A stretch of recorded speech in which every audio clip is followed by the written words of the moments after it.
There it is. There's the ding. What's up, guys? You're the ding. Ding, ding, ding. Are those bells that I hear? Ding, fries are done. Ding, fries are done. Yeah. That's a good lead-in. I like that That one. is a good lead in. Listen, it could be bells. It could be Bell's Snickle. Hey. Oh, I like that. Hey. The you're not cryptids, no matter what you may think. Jesus Christ, Richard! No, this was cool. So we've done some cryptids episodes in the past, which almost kind of became our forte there for a while. Because I'll be honest, I think they're some of our most listened to, or at least discussed episodes from a few different people. We, oddly enough, and kind of got away from it. But are we going to start talking about how the Earth is flat and shit like that because people are going to listen? No.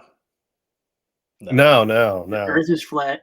Myth things. We're talking about cryptid things, which are real. Conspiracies. Kind of. Yeah, you're talking conspiracies. We're talking cryptids. Yeah. We don't do conspiracy theories here. That are out there in the wild somewhere that we just haven't found yet.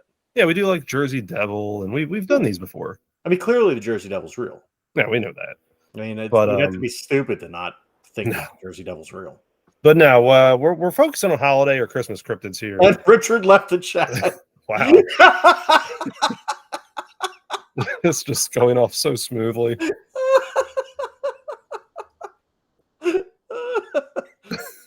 Do we think he actually left? Or no? There he is. Hey. I clicked the wrong button. Apparently.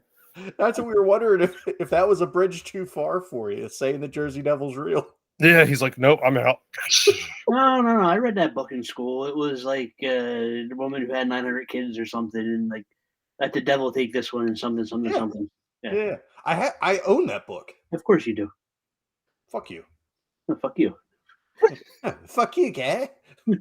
Oh, bad. Right, so yeah. No, you kind of stumbled upon a couple different articles here. We'll have to use them for reference pieces here. One's an Atlas Obscura article, Monsters of Christmas, and another one's from the BBC, I believe from the UK version of their site. So a lot of these are ones that have some familiarity to some people, and they may actually run cross with the cryptids that everyone knows, Loch Ness Monster, Bigfoot, those sorts of things. But a lot of these, I'll be honest, like I skimmed through this list and I wasn't familiar with a lot of these. And I know, Bob, you and I were chit-chatting off air here, if you will.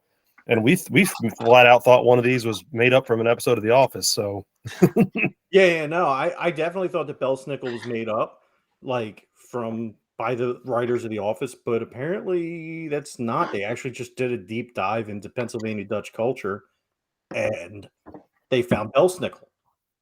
So we'll talk about him.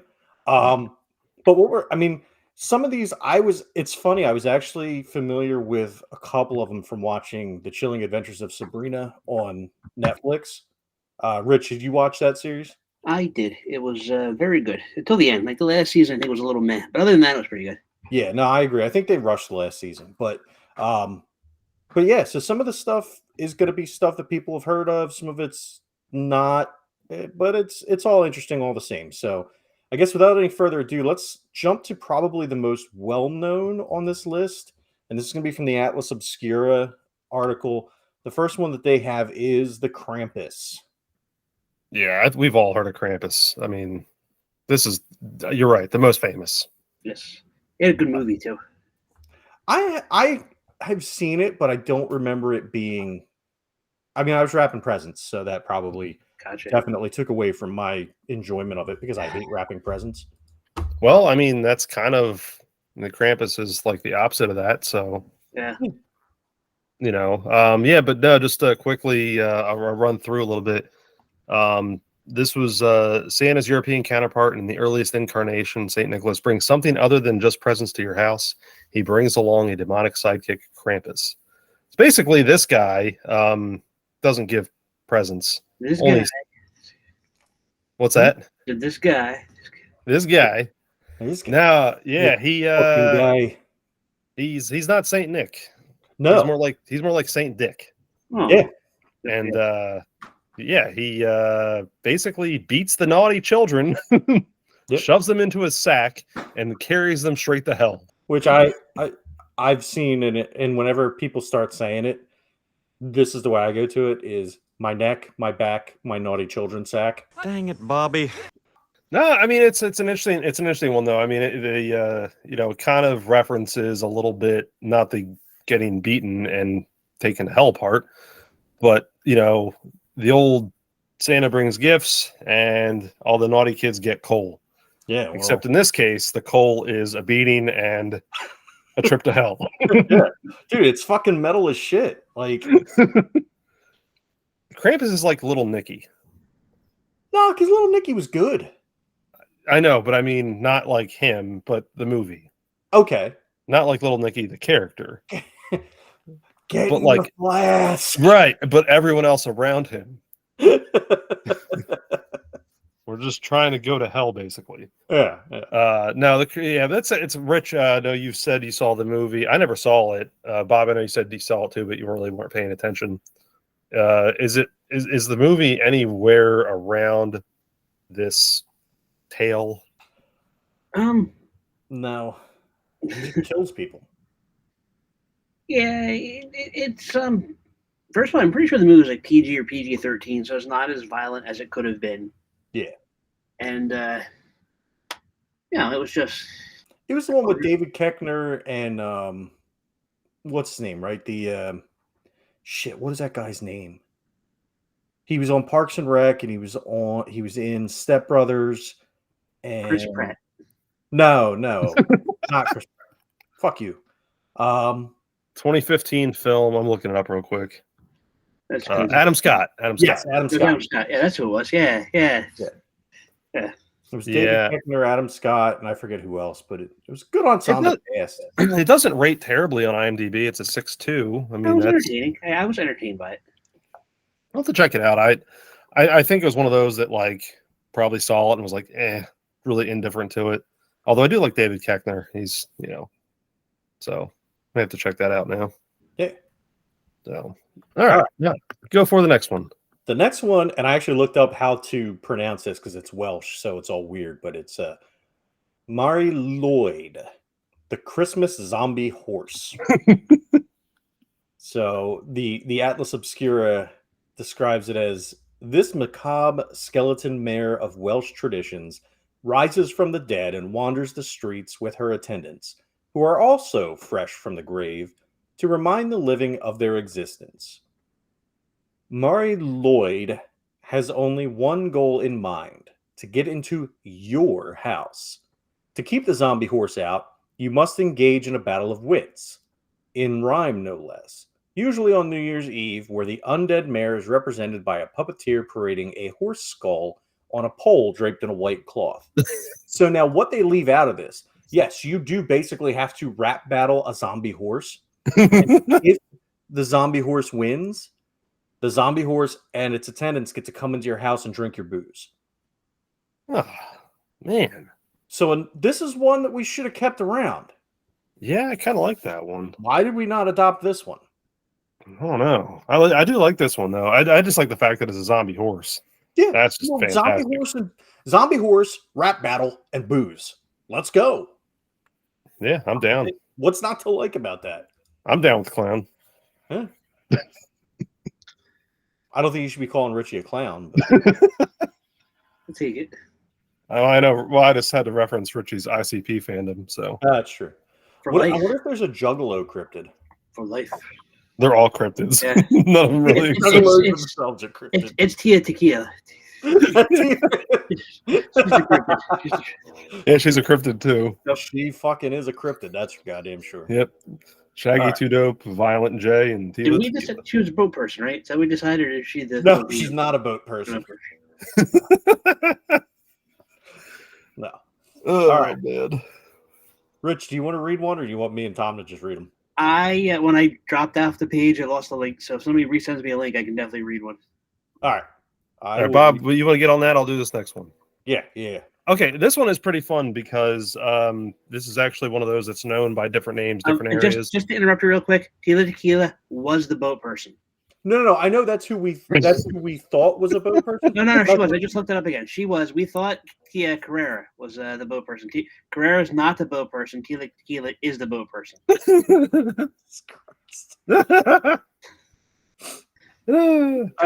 Johnny Bench knows. Yeah, Johnny Bench does know. Yeah, he does. I was trying to work him into the notes somehow, but then I gave up on writing notes. So. He's a cryptid. Yeah. That was his boat. Prehensile penis. Which one are we reading? What are we on? Read the Atlas Obscura article. I was gonna do the La Befana and Babushka. Okay. So this is an interesting one because this is one that's known, different, same cryptid, but just known by different names, different areas. So in Italy, Russia, and parts of Eastern Europe, we encounter a witch-like lady rooted in the fairy tale figure of Mother Holly, who doles out punishments for the lazy and riches for the hardworking. So basically, again, it's the same Christmas tale of you do good, you be good, you get good stuff, you act like a jerk, you get punishment. I'm pretty sure this is why my family left Italy. So in Italy, exactly, she's known as La Befana, and in Russia as Babushka. And each January, she packs up and sets off on a broomstick to join the three kings who are also seeking the Christ child. So this one actually wraps in a lot. I mean, this wraps in like the story of the birth of Christ, and then or a little bit of Santa Claus, and this takes all of Christmas and just wraps it right into one. But babushka, obviously in Russian means grandmother, right?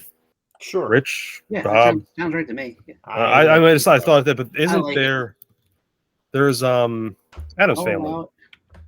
There's a that's the mamushka. That's right. Yeah. I was close.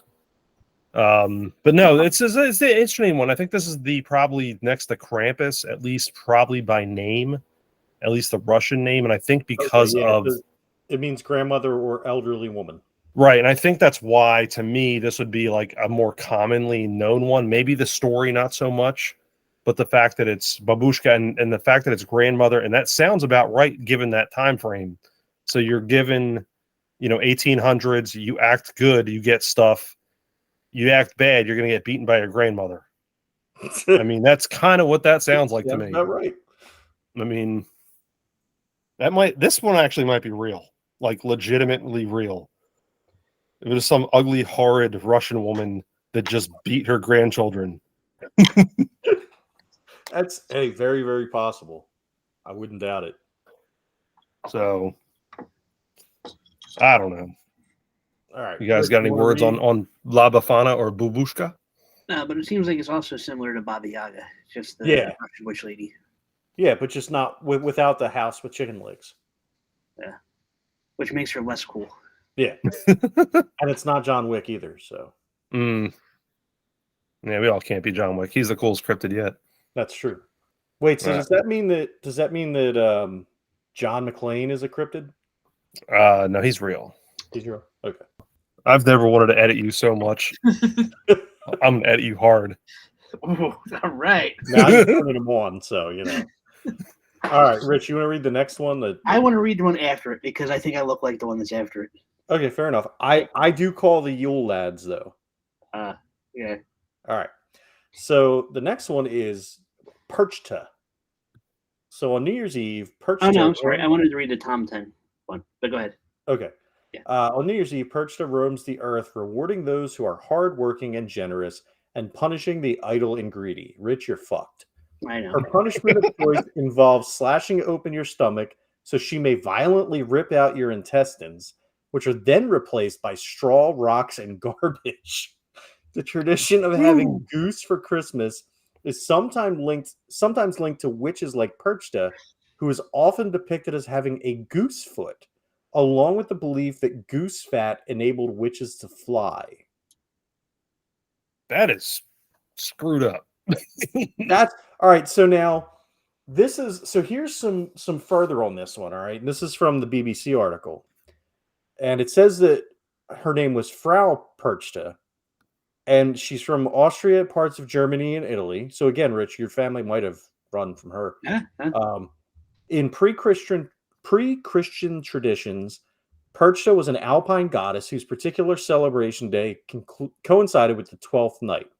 After pre-Christian religions were displaced, she instead became a demonic witch who stalked villages, punishing anyone who dared to displease her. Sometimes she appeared as a mischievous, disheveled old woman. Alternatively, her appearance could depend on how you perceived her and whether you had pleased her. If you were faithful, obedient, and observed her rituals, Perchta would appear to you as a woman of divine beauty. If you angered her, she would appear as a demonic, horned monster with a ferocious bloodlust.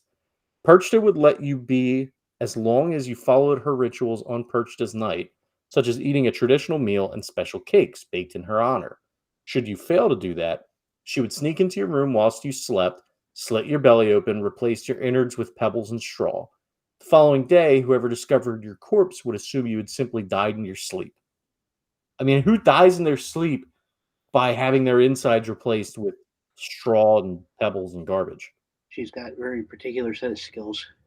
Yeah, no kidding. So it's actually This other article I was reading too says that some people or some of the believers also believes that she makes sure. I'm sorry. She has a particular passion for spinning, making sure that young maidens have spun their allotted wool and flax over the course of the year. So she's also a sweat factory worker, apparently. she runs a sweatshop. Gotcha. Yeah. I tell you what, this is pretty close to being beaten and dragged to hell. Yeah. I mean, she doesn't drag you to hell, then my God. I'm gonna take her intestines out, and you know what? I'm gonna just gonna throw some rocks and straw in there. Yeah. She slurps your colon. Yeah, that just ain't right. I mean, but again though, same deal though. It's like, just don't be bad. Right. You're not gonna get your insides taken out.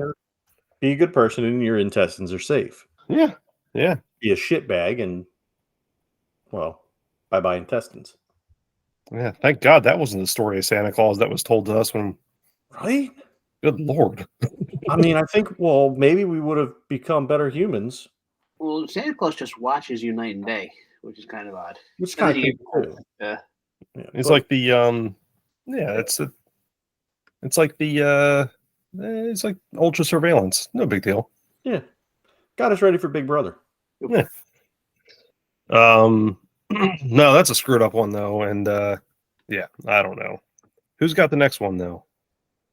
Rich, did you want to do this one? I want to do the Tomten. Okay. All right, well, do you want to do the Strigel? Go ahead, Rich. Or go ahead, Tom. Strigel. Yeah, I might be mispronouncing this because I'm just not up with my Swiss. But the Strigel, in many places such as Switzerland, Perchta rides with a throng of demonic-looking helpers. So the intestines lady has helpers. One of them known as Strigel, who loves to partake of the feast offerings left out for them on Christmas by people hoping for Perchta's blessings of wealth and health in the new year. In some places, Strigel get to dole out punishments themselves and aren't terribly discerning as they rob all bad children and tear them to pieces in the air. Holy shit. Ooh. Dude. Perchta's got some boss, my God. Yo, this guy? What the heck? These European fuckers weren't playing around. No. I mean, look, we Frosty the Snowman. We got fucking Perchta and Stragels, and I mean, we're all very familiar with the real stories of like Hansel and Gretel and all that stuff. So all this stuff should be of no surprise to us. Yeah, but my God, there is a reason why we founded our own country. Mm-hmm. Get away from these fucking things. If we still lived over there, we'd all be fucked. We'd have been dead. Yeah, I don't like that one. No, me either. I like that one almost less than the intestine part. I wonder if he uses his horns I wonder if his horns can kind of like reverse scissor, and then like that's how he rips open your stomach for the intestines. Oh God, I hope not. Ugh. It's just members. Yeah, it's just creepy looking. My God. Ugh. You know, it's funny though. Looking at that picture, I can kind of see where, and when we do the when this episode gets posted, I have a special cover art that's AI generated. Yeah, That sort of looks like that thing. kind of fucking does. Yeah, That's just doesn't. It's a little Yeah, scary. yeah, great. So anyway, we hope So none of that'll our be listeners. visiting us in our sleep. Yeah, hope none of our listeners get ripped apart in the air. That would mean we have listeners, though. So, I mean, That's a good point. Could be a Christmas miracle. Tis the season. Tis the season. You're now in double digits. all right, go ahead, Rich. Okay, so we're gonna lighten it up a little bit with the next one. Who looks like your generic, delightful little gnome, like no different than any other gnome, except he's described sometimes as being gray. And we've got it. This is the Tumtum, T-O-M-T, and Tumten. Forgive us because none of us speak fluent Scandinavian or generic Eastern European. But anyway, this is a creature from Scandinavian folklore who bears resemblance to the gnome and lives among the dead inside burial mounds. A little different than a gnome. Yeah. He acts as a caretaker, protector, and helper of the household. That is, if you don't anger him. The Tomtom is quite the temper and is known for driving people insane with his tricks or biting them. The bites, being poisonous, typically lead to death. You'd be well advised to leave a gift of food out from Christmas Eve for this little fellow. So, like, if you don't feed him, he's going to kill you. Fuck's sake. Or drive you insane, which may be worse. Yeah, you know, either one. My favorite part is how you opened up with saying, "Yeah, we're going to lighten this up a little bit." Yeah. We got looks David just the like- Gnome. He looks just like David the Gnome, just a little grayer. So, like, you don't know if you're getting the good gnome, the garden gnome. Your garden could have regular gnomes, or it could have these fucks. We covered this. There's no such thing as a good gnome. I No, know you like David the Gnome's wife, but David the Gnome. Yeah, that was a classic one we did. all right. Look that one back up in the archives, kids. Yeah, Let that was a good one, actually. I'd let her jump up and down at like one of them pole things in a fireball. Fireball. That's the word I'm looking for. Jesus Christ. All right. Anyway, Mrs. the Gnome. I don't remember her name. who gives a shit? It was David the Gnome's wife. That was her name. Mrs. the Gnome. Yeah. All right. So this one is what we alluded to earlier, that we thought that this was made up for The Office. It's going to be Belsnickel. So Belsnickel, in some German and Pennsylvania Dutch communities, shows up a couple of weeks before Christmas, filthy and dressed in rags and furs, to beat the children who have misbehaved. As an 1872 Philadelphia newspaper recounted, Mr. Belsnickel, that's very formal for him, makes his personal appearance dressed in skins or old clothes, his face black, a bell, a whip, and a pocket full of cakes or nuts. I'll bet he's got a pocket full of nuts. And either the cakes or the whip are bestowed upon those around. Back in the 19th century, it was popular for rowdy revelers to go bell-snickling and get drunk, vandalize the city, and play pranks. So basically, Belsnickel evolved into Eagles fans. And I'm kind of mad that we don't still use Belsnickel. Like, I want to go Belsnickling. He throws the stale cakes at Santa Claus. Yeah, there we go. Perfect. Yeah, exactly. I really wish that was still a thing. I want to go Belsnickling. He calls them Johns, though. Well, yeah. He throws a stale Johns at Santa John, and, you know, that's what he gets, though, because he was drunk. I do like this one, though. The first of all, it's a cool name. I mean, how can you go wrong with Belsnickel? Yeah. That's just good. I also like the fact, though, with what you said in the reading, this is obviously, again, from the article, but, you know, this was published in the newspaper. So, like, you know, maybe they were slow news day, but I don't know. I just think it's cool. Like, I like this one. This is a Philly one through and through. It really is. I mean, this is a perfect one for the area. This one speaks to me. I like this one. My favorite so far. Yeah. Go Birds. My favorite so far because it's a lot better than getting your intestines ripped out. So. That's true. Yeah, he's he might beat you with a whip, but he might also give you a cake instead. Exactly. Yeah. Not going to drag you to hell. Right. He's not taking you to hell. He's just going to hit you. Yeah. You know? And maybe he's got a weak little sissy arm and it doesn't hurt that bad. I like this guy. Yeah. I'm all for. I think we should bring Bell Snickle back. Yeah. We're taking him back. Did you say Nickelback? No.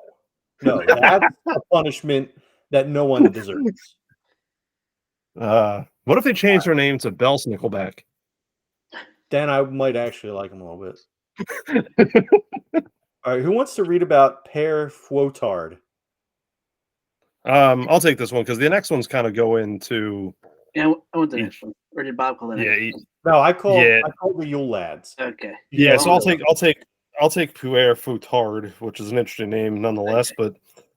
But Pierre made his first appearance in 1150. He's been around for a long time. When he and his wife lured a trio of young boys, oh boy, this thing can end well. Either going to get arrested or red dot on a map. Oh no, shit. They took him into a butcher shop and robbed him. And then this guy slit their throats and butchered them. And then placed their remains in a barrel. This is just wow. But when Saint Nick discovered the crime, he resurrected them. And he punished them by forcing the butcher into his eternal service. So this guy, whenever the whole side of Christmas where it's like if you act bad you get coal, apparently it's delivered by this guy. He's the guy. Pierre delivers coal and floggings to those that deserve them. So Saint Nick brought this guy back from the dead and then put him to work. But it's like, you know what? I can use your evil part, and you just can't kill anybody. Right. You can beat people. You can give them coal. No killing.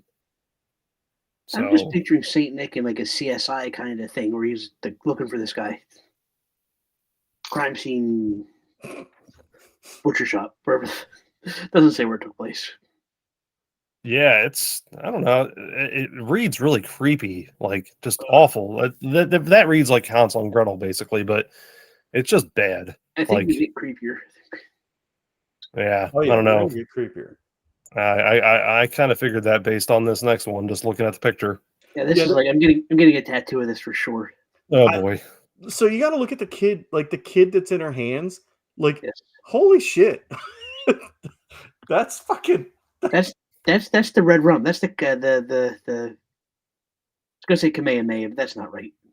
Yeah, you guys have fun with these next ones because this is like the coup de grace basically of all this stuff because this is just fantastic. Taz used to do.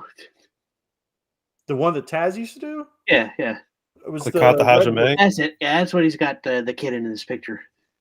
Kata Hajime, yeah.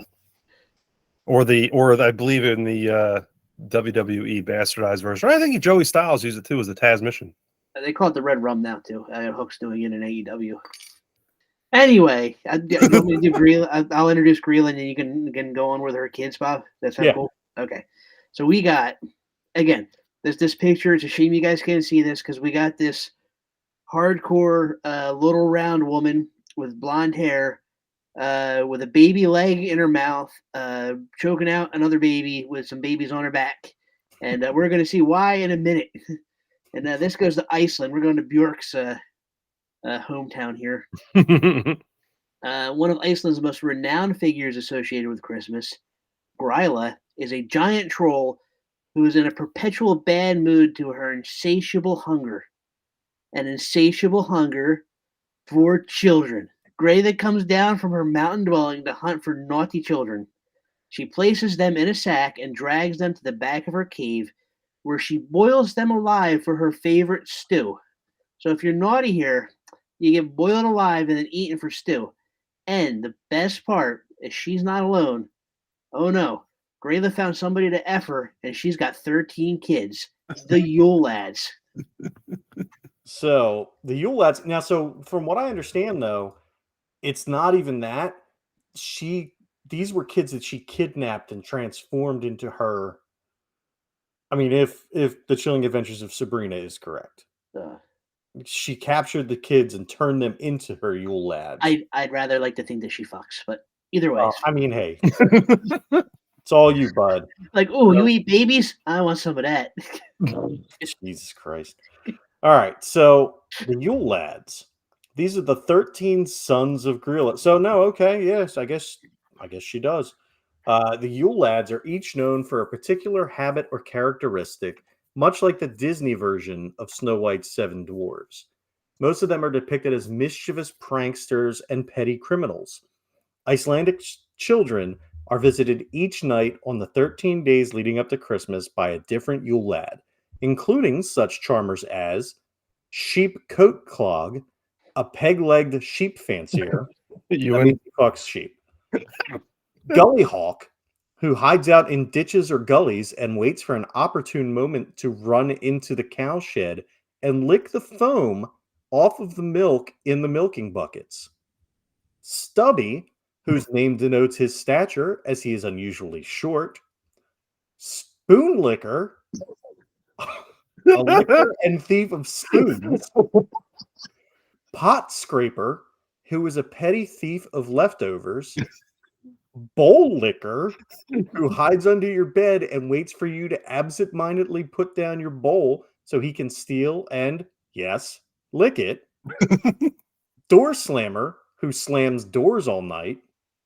Skyr Gobbler, who eats skyr yogurt. Sausage Swiper, who steals sausage. Window Peeper, who watches you from the windows. Doorway Sniffer, who uses his incredibly large nose to sniff through doors to find bread. Meat Hook, who always brings a hook along with him so he can steal meat. And Candle Stealer, who follows children around so he can steal their candles, leaving them in the dark. Now, let's go over to the BBC's article for a little continuation of this. So the BBC says that many of these creatures were served as metaphors for surviving the horrors of winter, and as Icelandic winters are tougher than most, it is unsurprising it has come of the most creative mythology. Some of the most creative mythology. So let's see. It goes over. Okay, historically, the Yule lads were much more vicious, and in the 18th century, telling stories of the Yule lads' behavior was a competitive activity as each storyteller outlied the last with shocking tales of gruesome brutality and gratuitous violence. So it's the aristocrats. The tales got so out of hand that in 1746, a public decree banned the foolish custom of scaring children with the Yuletide lads and ghosts. And also, doing other research real quick, that she has several husbands, but her latest one is a troll named Lepaludi, the least threatening member of her family. He's browbeaten to the point of pathetic, perhaps out of fear of what happened to her previous partners, whom Grayla is said to have eaten. And this came from the guide to Iceland.is, the Iceland's official welcoming page. They're really proud of this. To say this is like this Grayla and her kids are their most famous, not religion, but yeah, you know what I mean. Yeah, their famous folklore. Thank you. Yeah. Tom, you want to? So the Yule Cat has two entries. Also, there's one on the Atlas Obscura and there's one on the BBC. So, do you want to go with that? This one is kind of cool. So you have a more continuation here. The pet of both good old Grilla and the Yule lads, the Yule Cat's prey consists of both children and adults. But unlike the other Christmas monsters, this cat does not care about your misdeeds during the year. The only insurance against being torn apart and eaten by this giant feline is receiving an article of new clothing for Christmas. Shop wisely. That's smart. Shop. That's smart. Yeah. So the BBC continues here. If this was not enough, the Yule lads also had a pet cat. It was perhaps the most terrifying creature of all. The name Christmas cat might conjure up images of a lovely kitten in a Santa hat, and I'm not even gonna go off this name. Yulako Turinen. Good for you. Who first appeared in the 19th century. He was a huge, ferocious beast with razor-like whiskers, blazing eyes, terrible claws, who consumed any child who did not receive new clothes on Christmas Day. This thing is just terrifying, but I'm going to kind of skip through this article. But in 1987, Bjork, go figure, did a version of a poem about this crazy thing, and actually it was one of her earliest recordings. So, you're right. Iceland is just like really up with all this stuff. So, yeah, that's the worst. We've got 4 more on the 3 more on the BBC website that Atlas Obscura didn't cover, and we also have more information and a little bit more in depth on Krampus in the in the BBC one. So, what do we want to go with first on that, and who wants to read first? I say we close up with Krampus. More information on, because we kind of started, so we'll bookend it with Krampus. But I say we do the others, and then how about that? Does that sound? Sounds good to me. So, who wants to go? Well, Rich, do you want to go, or you want me to? I don't have the BBC article. All right, I'll send you the BBC article. Actually, Tom, can you send the BBC article? And I'll sure can. You should open up that picture I just sent of Spoon Licker. It is like the scariest thing, and all he's doing is licking a fucking spoon. Oh, what the hell is that? Okay, yeah, that's terrifying. That's from the Iceland's article thing there. I don't like that. All right, we're going to go to Norway for this one. Oh my God. This one's called Lucy, and it's not a redhead. In Norway and Sweden, the December 13th is St. Lucia's Day. St. Lucia is represented as a beautiful young woman, and nowadays the occasion is marked by a young woman in a white sash representing the saint roaming the streets with a health and safety officer baiting crown of candles on her head. However, a few centuries ago, Norway celebrated Lucy in a very different form. For the night before December 13th, Lucy's night, was the night when evil spirits and demons rose up to wander the earth. Children needed to be good, and the adults warded off evil by protecting their homes with the sign of the cross. Lucy was portrayed as a hideous demon with tyrannical powers. She rode through the skies on a broomstick, accompanied by demons, evil spirits, and trolls, spreading mayhem and chaos, destroying property, crops, and livestock, and kidnapping or killing anyone foolish enough to not be tucked up safely in bed. How did the trolls fly? I mean, look, on broomsticks? Did they have broomsticks too? Yeah, I had to have, right? I would assume. I mean, unless they got like Superman capes. I mean, look, we've gone through some really crazy stuff already, so I'm not putting anything past flying. Like, I'm just assuming that everything flies at this point. But that's where my suspension of disbelief disappears. Trolls can't fly. Flying trolls. Yeah, can't have flying trolls. Spoon licking's okay. Yeah, flying spoon trolls. Licker? No, that guy. So I can scrape a pot and I can lick a spoon, but I can't fly? Yeah. I seen Spoon Licker down in the corner. Could you imagine if Danny DeVito as Troll and It's Always Sunny flew? Wait. All right, so now we need a movie about Gorilla and the Yule Lads, and Danny DeVito plays all the Yule Lads. I think this would work. Really trying to think this one out here. I almost think we should write a screenplay. We'll send it to Mr. DeVito. Hey, we got one for you. Yeah, and he'll have it forwarded to Tommy DeVito. Yeah, he could play Gorilla. No. Rhea Perlman plays Gorilla, and Danny DeVito plays all the Yule Lads. That'd be perfect. Come on. I like it. I like it. But this, go for it, Rich. So we're going to Bulgaria, Turkey, and Serbia for the Karakonokolos. Caracas. He's generally portrayed as a cross between the devil and a Sasquatch. In Turkey, he'd stand on street corners on winter nights, setting riddles for passersby. If the traveler gave an answer that includes the word black, they were free to go on their way. If not, he would strike them dead with a single blow. Damn.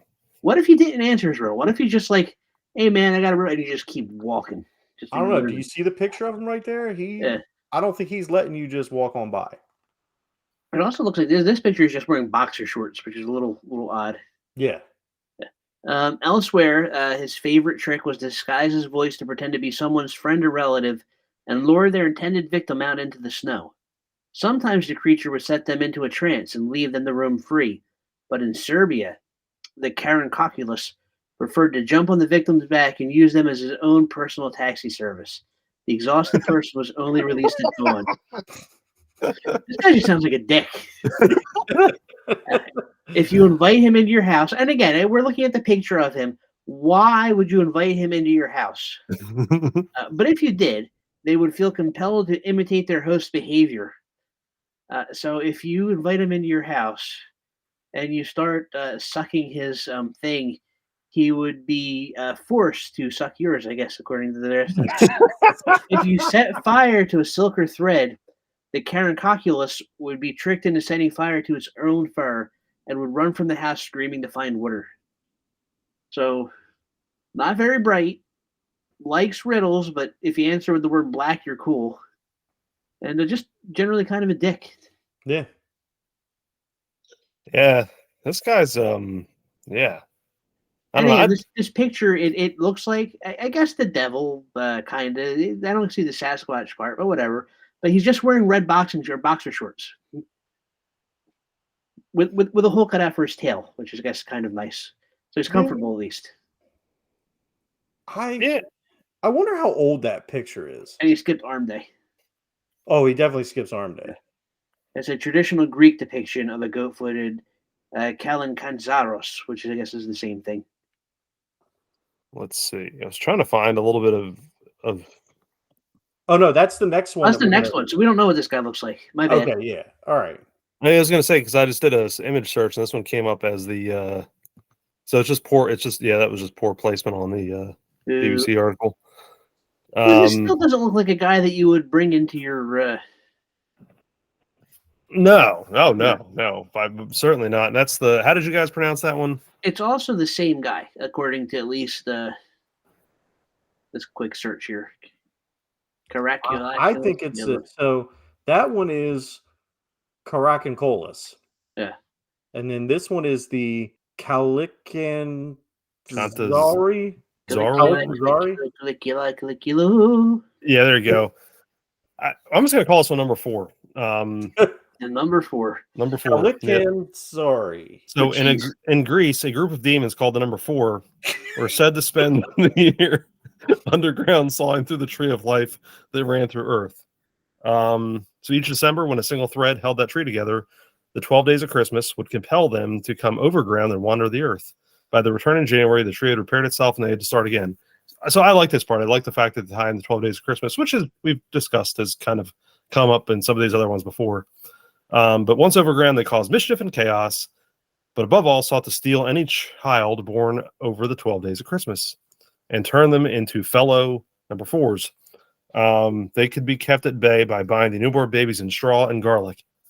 What the hell? Also keep them safe from vampires. Vampires, yeah. What is it with straw, too? This other one was a friggin' perch toe is going to rip you apart and put straw in your intestines. You can also stop the creatures from getting into your house by placing a colander outside the door. The fuck? Colander? The number 4 would be compelled to count the holes, but because the number 3 is holy in Greek, they would fail to count that number and have to start again. So the Kalakantazaro, who I've been affectionately calling the number 4 here, would occupy them until sunrise, when the house would be safe again until darkness fell. That's why the third input is called Greek style.